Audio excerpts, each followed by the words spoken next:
It was simply the most awe-inspiring performance that I've watched in the last 10 years. Now, there have been bigger averages. There have been bigger flashes of brilliance potentially, but as a sustained game over 19 legs, that lives in my memory forever.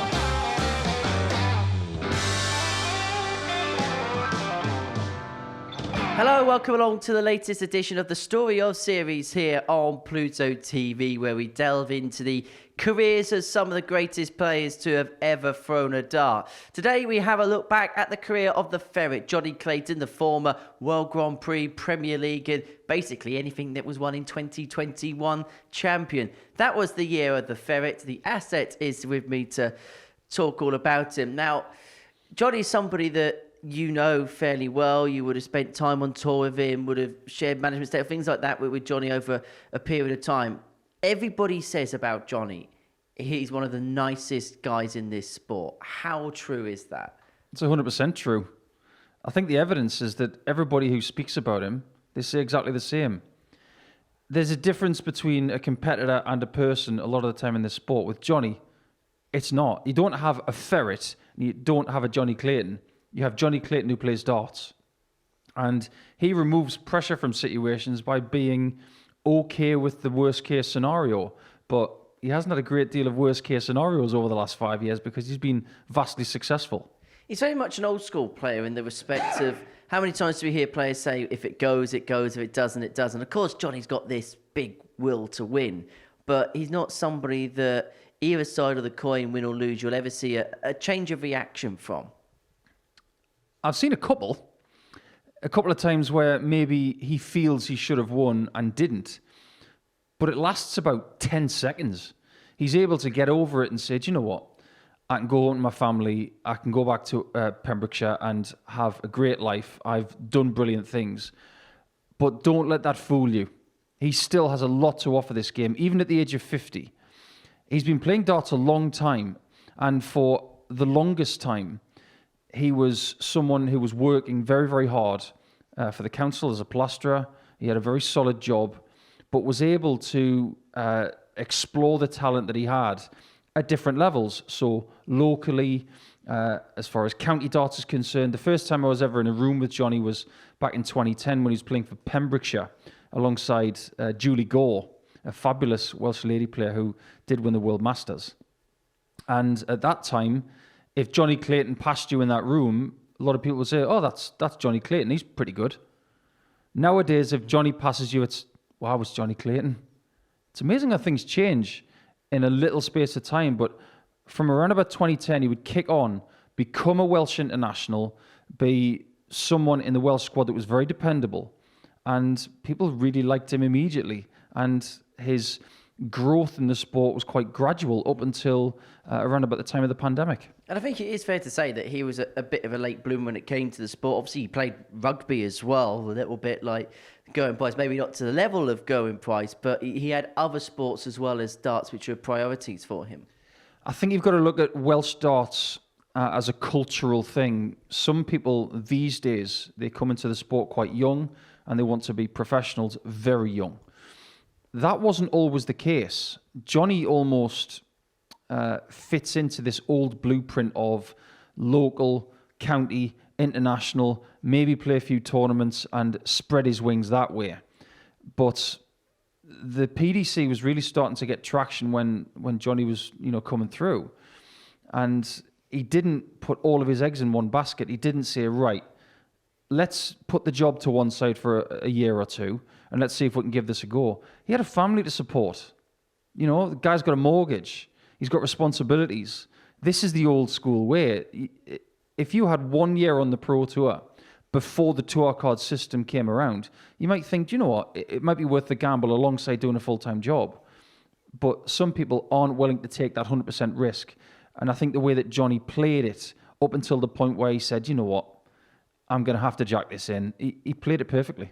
And it's probably, to be fair, when it came to the job scenario, was probably forced into that, wasn't he? Because he was getting so successful to the point where not just you earning money for events, not just you playing things like the Premier League, but then you have the added things that come into it. Exhibitions, then you have the corporate stuff, which means that your time pretty much gets taken up and consumed by the sport all the time. And it's not as if Jonny lives close to an airport.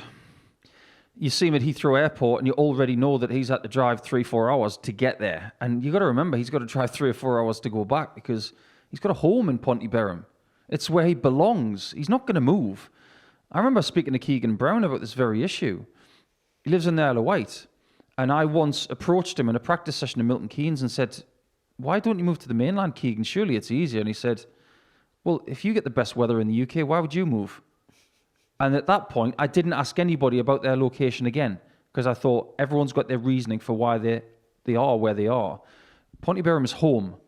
And with Jonny moving forward, it was a case of, yes, the only time I'm going to be a professional dart player is if it's something I need to do.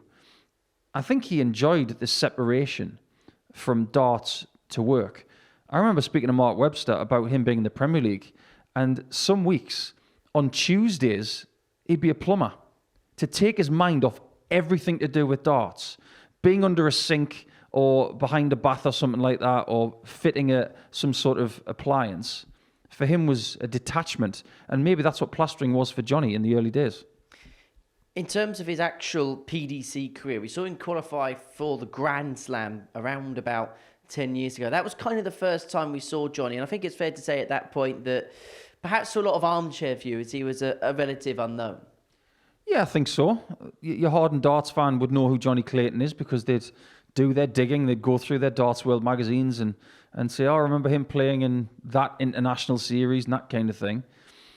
But he hadn't popped yet. Early days of the European tour, he was about to become a bit of a mainstay player, someone who was regular, maybe inside the top 50 in the world, someone who you didn't necessarily want to draw in the first round. But maybe he hadn't established the level of confidence that we associate with Jonny these days. So it was a drip-fed kind of scenario, and he would play it perfectly because there'd be the odd performance where people would say, he's better than we thought. But it wouldn't be an incessant level of form for 3 or 4 months. It would be every now and again. But that was just a precursor to what we're about to see. And then it was those incremental steps. And just before the pandemic, we were seeing Jonny just slowly creep up in the rankings. He was just going through certain little checkpoints, top 32, and then moving towards the cusp of the top 16. There was a lot of manageable progress for him, and perhaps sometimes as well without deep runs in the big TV events as well. Yeah, I think the evidence was definitely there.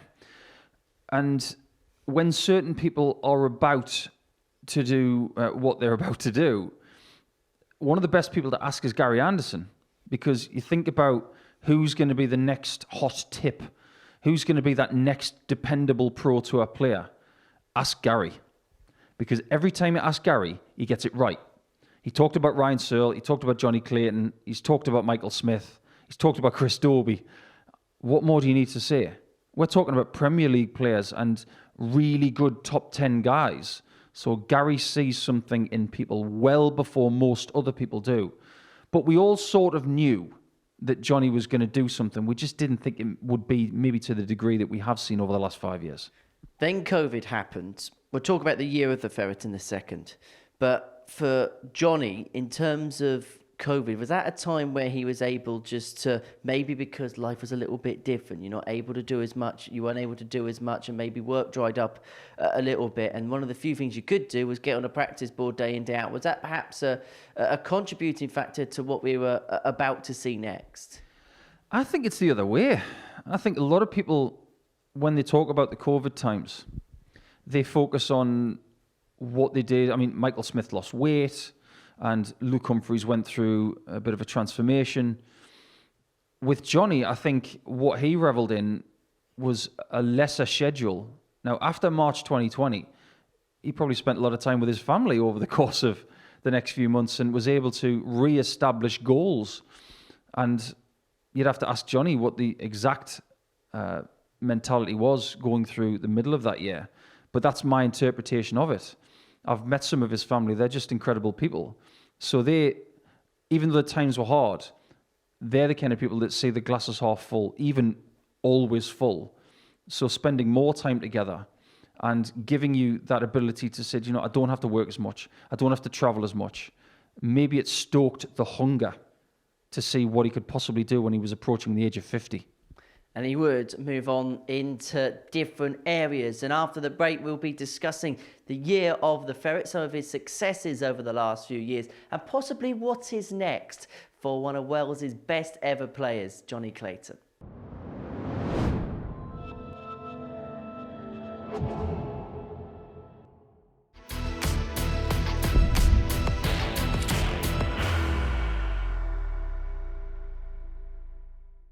Welcome back to the second part of the story of here on Pluto TV, where we're delving back into the career of the ferret, Jonny Clayton. The asset, Paul Nicholson, is alongside me. So let's get into it. The year of the ferret, 2021. Now, first things first, he benefited from a rule change because 2021 was the first year where the Masters was extended from 16 players to 24 players. And it was actually 2 players that were outside of that top 16 bracket at the time, Clayton and Mervyn King, that go on to play the final. Now, the players did not know this, but the broadcasters said prior to the final getting underway that the 10th spot for the Premier League was still up for grabs. They decided not to pick somebody straight, the whole 10 straight away after that, after the World Championship. And they decided because of the way the final went, it'd be a straight shootout for the Premier League. Yeah, Mervyn was playing some really good darts at the time, and obviously Jonny was having a fabulous tournament. But I think that was an inspired choice at the time. It gave that tournament a little bit of something extra. And it needed it, because the Masters was a nothing tournament. It was, for years, a chance for Michael van Gerwen to get a paycheck at the start of the season. It was a curtain raiser. And let's face it, people did take it a little bit seriously, but if it was ranked, and if there were more people in it, like it is now, people would take it more seriously. So it's taken the PDC a bit of time to figure out where the Masters has a place, and now it's got it. But it all stems from this tournament for me. This is where this tournament took on some grandeur. Before the final, though, I can't talk about Jonny Clayton without talking about his game against James Wade. It's one of the most astonishing displays I will ever see. The fact that he was 10 out of 11 on doubles in that game, hit multiple ton plus checkouts, multiple double outs against a James Wade who's thinking, what have I got to do to beat you? I'm not sure anybody would have beaten Jonny Clayton in that game. It was simply the most awe-inspiring performance that I've watched in the last 10 years. Now, there have been bigger averages. There have been bigger flashes of brilliance potentially, but as a sustained game over 19 legs, that lives in my memory forever. And maybe that game set him up for what we're about to see over the next year. But winning the Masters obviously got him in the Premier League, and the year of the ferret was about to start. And I think at the time when Jonny won that, we were wondering whether this was going to be a one-off, a flash in the pan, because yes, Jonny has shown good signs, but perhaps with the greatest respect in the world prior to that, possibly didn't show the signs that he could go on and win a numerous amount of major tournaments. Yeah, that's fair. I think we have the benefit of retrospect here, because if you think about people winning the Masters, have they gone on to do what Jonny's done in 2021? With all due respect to Chris Dobey and Joe Cullen, they haven't. They've had success afterwards. And in the case of Joe Cullen, directly after he won a couple of Players' Championships in Wigan. But they didn't do what Jonny did. Jonny won the Premier League. Joe got very close.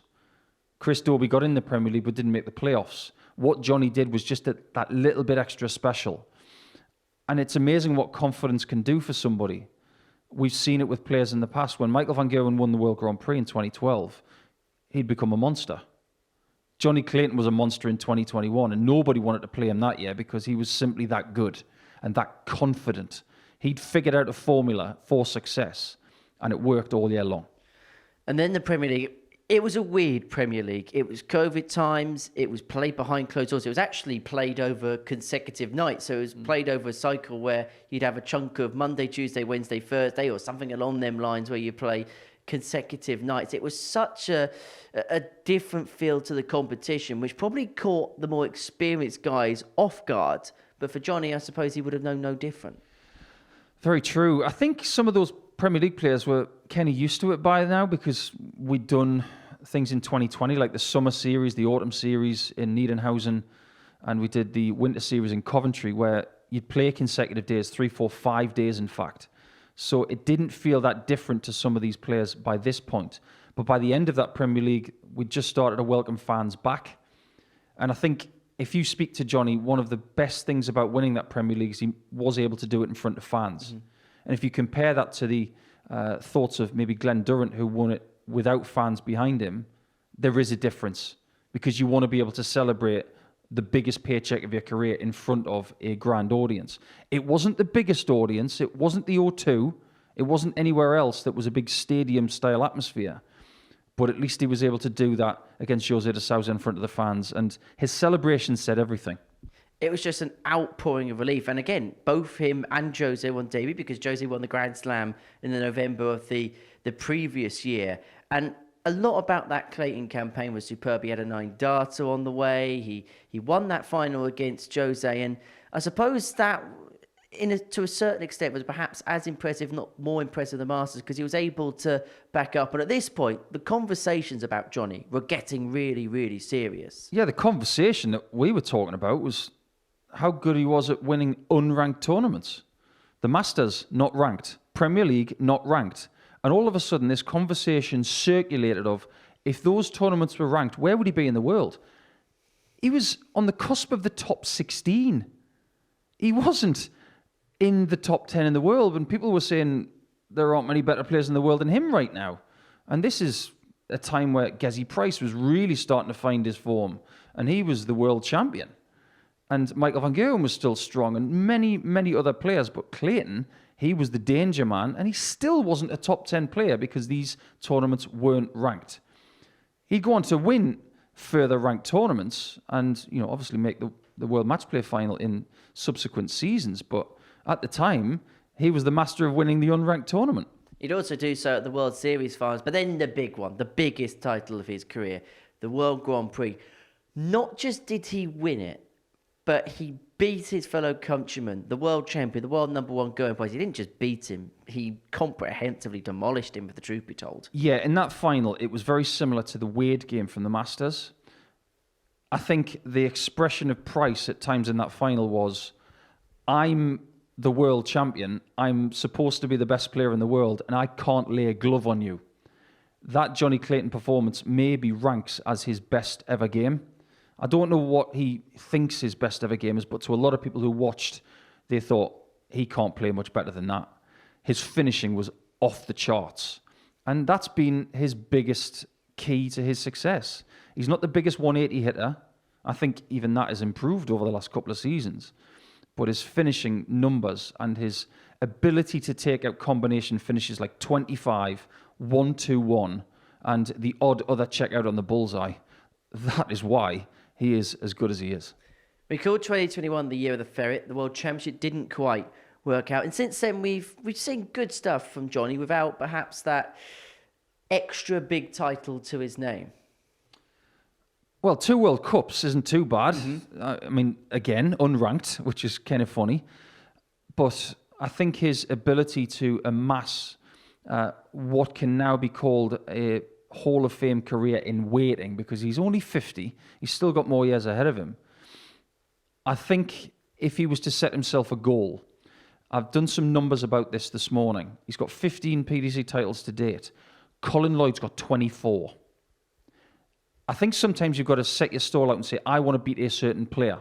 Now, Lloydie's got 24 titles. If Clayton was to make it to 25, I think he'd be happy with 10 more titles. But of those 10, I think he'd like another couple of big ones, because he got close at the World Match Play, losing out to Aspinall. He's had a better run at the World Championship now, and he's getting better at Ali Pali every time he goes there, in my opinion. But there are things that he does have in his locker, like 2 green jackets from Austria, and only Michael van Gerwen's done that. So he's doing things that only elite players have done.